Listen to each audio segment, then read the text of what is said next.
Hello, how are you doing?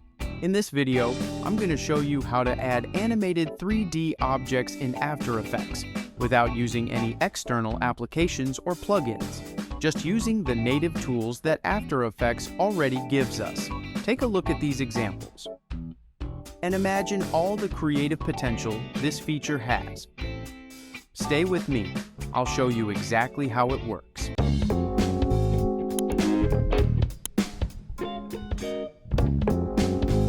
So I've already created a composition here.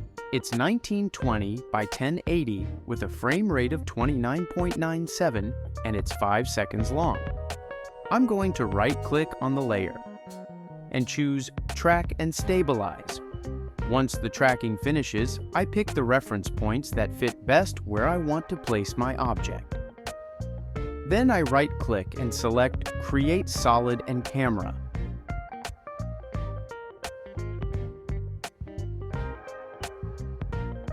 Now, let me pause for a second to show you how to get completely free animated 3D objects. Just go to the website sketchfab.com/3D models. I'll leave the link in the description.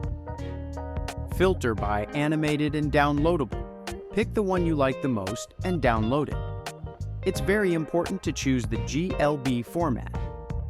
Once I've downloaded the object, I import it and drag it into my composition. In this window, make sure to select Do Not Affect Position, then click OK. To set the object's position, I simply copy the position from the solid and paste it into my object's position. Then, I lift it up a bit so it sits perfectly on the solid.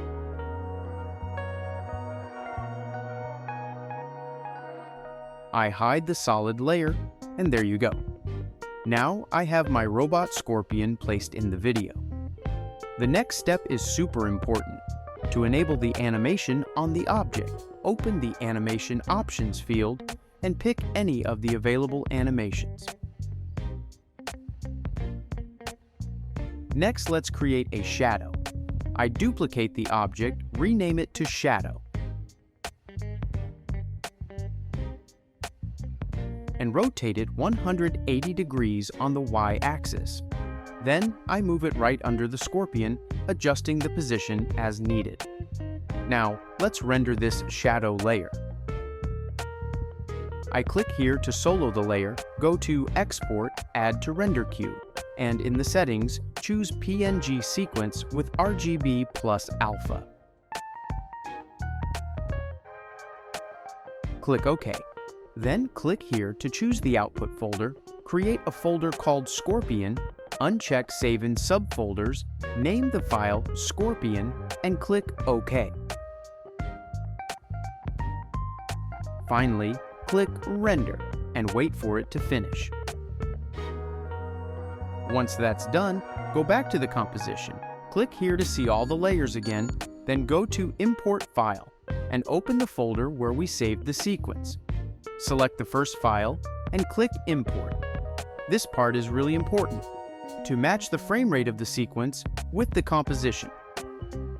Right-click on the imported file, go to Interpret Footage, Main, and type in the frame rate of the composition, which is 29.97 in this case.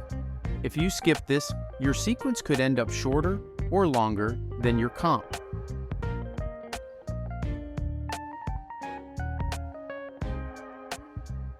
Now drag the new sequence into the composition and delete the original object layer.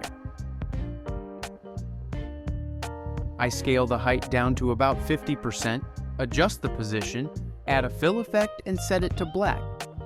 Lower the opacity and add a Gaussian blur. And that's it. The shadow is ready.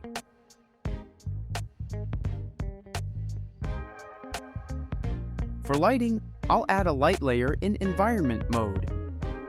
To match the lighting of the whole composition, I'll use an HDR file downloaded from polyhaven.com.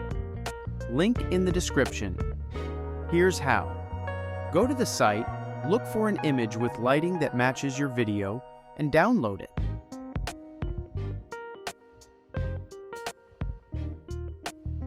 Then import that image into your project drag it into the composition, and go back to the light layer settings. In the Source field, choose the file you just imported. Now, any changes you make to the light will affect both the 3D object and the video equally. This is just a quick introduction to these new features in After Effects. As always, I recommend you experiment and see what works best for you.